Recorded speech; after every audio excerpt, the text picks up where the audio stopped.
अगर आप भी चाहते हैं कि SS फिल्म्स मोतिहारी के ऑडियो वीडियो सबसे पहले आप तक पहुंचे, तो इस चैनल को सब्सक्राइब करें और साथ ही बेल आइकन को दबाना ना भूलें। Mix by AG recording studio.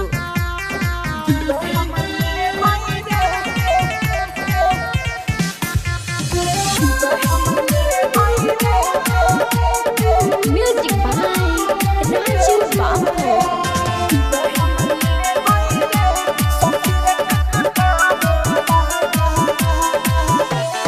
रोपनी करे गइल रही खेते खाला, रोपनी करे गइल रही खेते खाला। दिल हमर ले गई रे सखी रे टेकटार वाला, दिल हमर ले गई रे सखी रे टेकटार वाला। रोपनी करे गइल रही खेते खाला, रोपनी करे गइल रही खेत खाला।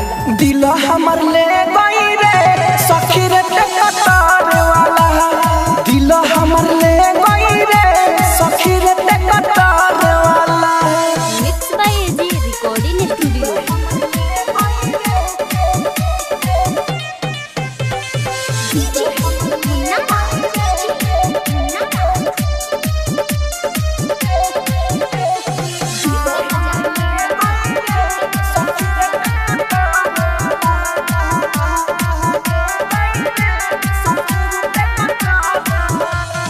जब जब पिया हम रही हलावती, तब तब रहे उहरन बजावती।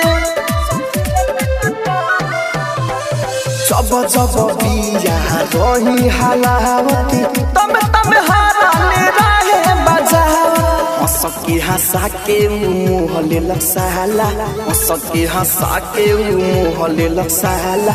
दिल हमर ले गई रे सखी रे टेकटार वाला, दिल हमर ले गई रे सखी रे टेकटार वाला।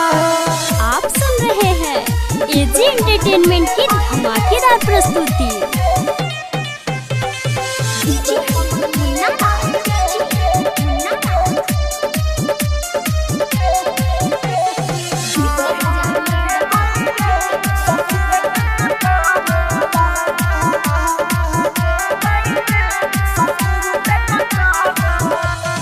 रंगे बीरंग के सखी गाना बजाव से, राहुल राजधानी सखी हमके तकाव से। रंगे बीरंग के सखी गाना बजाव से, राहुल राजधानी रही रही के तकाव से। देवेंद्र दिमागी ना कइले हो हाला, देवेंद्र दिमागी ना कइले हो हाला। दिल हमर ले गई रे सखी रे टेकटार वाला, दिल हमर ले गई रे सखी रे टेकटार वाला। रिकॉर्डिंग स्टूडियो रोशनपुर सपहा।